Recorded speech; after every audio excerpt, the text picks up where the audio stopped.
let's get right to the point. This week's theme verse is, "You shall not bear false witness against your neighbor," from Exodus chapter 20, verse 16. Now remember this one thing. Lies and gossip can be destructive. God commands you to defend your neighbor and speak well of them and explain their actions in the kindest way. Plain and simple, isn't it? But just like the sixth commandment, you get a lot of mixed messages. Hey, let's get something to drink here. Ah, yes. I love fruit juice, especially cherry. I really like cherry. Notice it says here, made with real fruit juice. Can we get a zoom in on that? Stop moving it.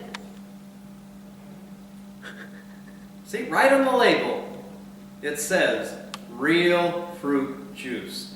And cherry, one of my favorite flavors.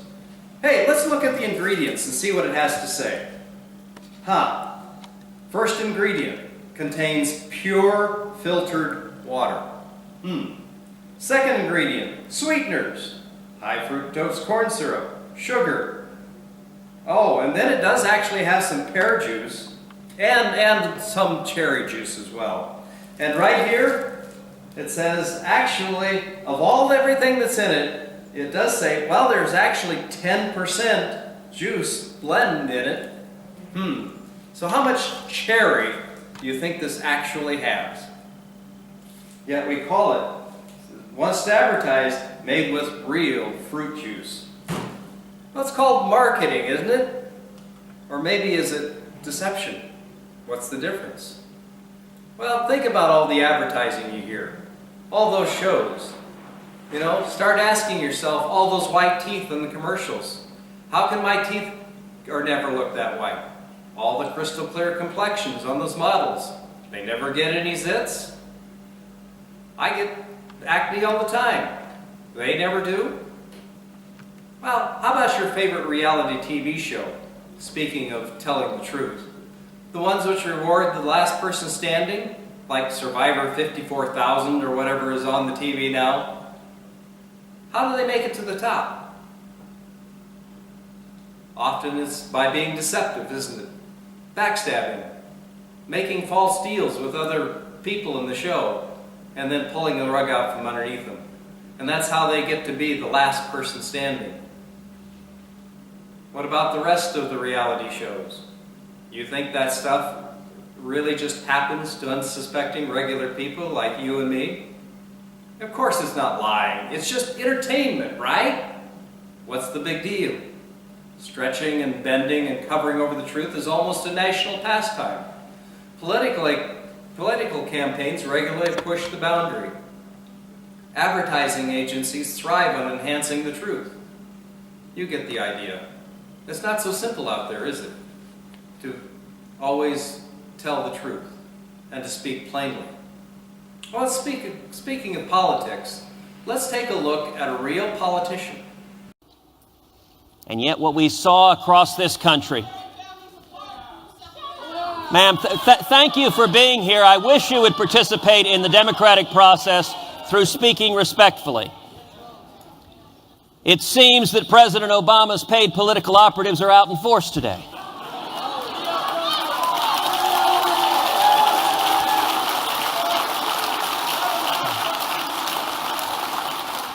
And you know why? Because the men and women in this room scare the living daylights out of them.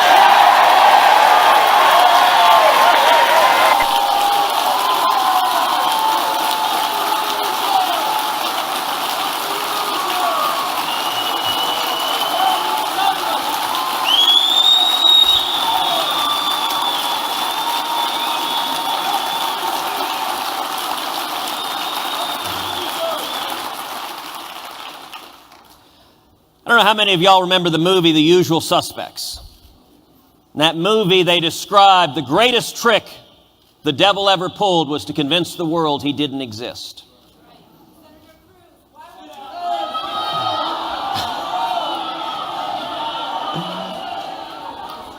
You know what I'm curious? Is anybody left at the Organizing for America headquarters?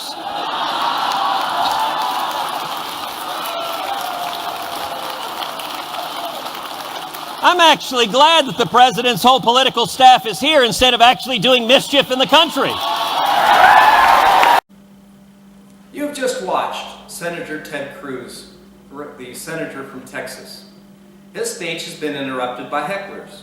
Now, I'm not condoning the hecklers. Senator Cruz has a right to address this audience. He is the speaker they have asked to come before them, and he has the stage. But what does he accuse the hecklers of being? That's right. He insists that they are simply paid political operatives of the president. That they're there because the president has paid them to be there, to heckle Senator Cruz. He even goes on to insist that they are from the president's own staff. Now ask yourself, can Senator Cruz possibly know this is true? Does he personally have knowledge of everyone who is employed by the president to know if they are paid to be there or not? You may say that Senator Cruz was just using hyperbole, simple exaggeration to make a point. But how does this square with defending our neighbor and explaining their actions in the kindest way? That's the point.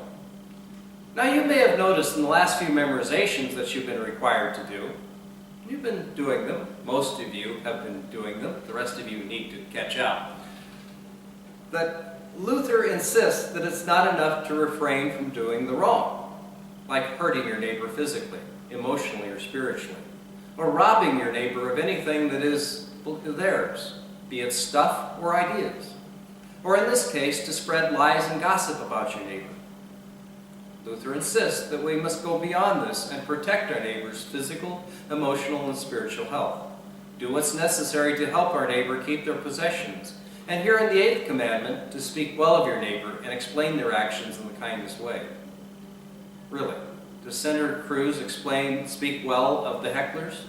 Does he have any attempt to explain their actions in the kindest way? Well, you may say the hecklers started it. They got what they deserved. But look at it this way. A lot of you are in sports. Whether it be on the field, on the court, or on the mat, what does retaliation usually get you? In football, it often gets you for 15 yards for a personal foul, doesn't it? Luther tells us that to keep the commandment, we don't excuse our neighbor's behavior. The hecklers are out of line. But to truly follow God's command, we are called to see our neighbor's actions in the kindest possible light, even those who hurt us. Yes, it's wrong for them to hurt us, but we can say, you hurt me deeply. I realize you must be pretty angry, or I realize you must have been hurt, and that is why you struck out at me. What you did was wrong. Don't excuse someone's bad behavior, but remember, their poor actions don't give you the right to trash them. Now, let's remember Exodus 20, verse 16, and mark it in your Bible. You shall not bear false witness against your neighbor. I want you to simply write in that margin, truth. Truth. With an exclamation point.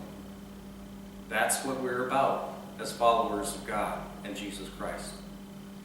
Speaking of Jesus Christ, turn to Ephesians chapter 4, verse 15. Speaking the truth in love, we must grow up in every way into Him who is the head, into Christ. Got that verse? I want you to write in the margin, keeping the 8th commandment.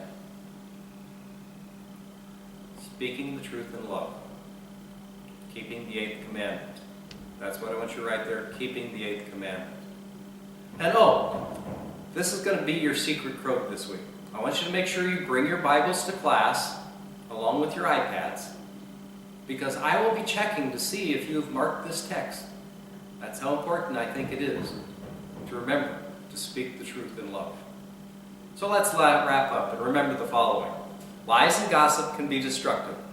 God's commandment commands you to defend your neighbors, speak well of them, and explain their actions in the kindest way. Lies and gossip destroy. They kill reputation. They can steal a good name. God commands us to live as people who defend their neighbors, speak well of them, and explain their actions in the kindest way. This is not a suggestion. It is God's eighth commandment.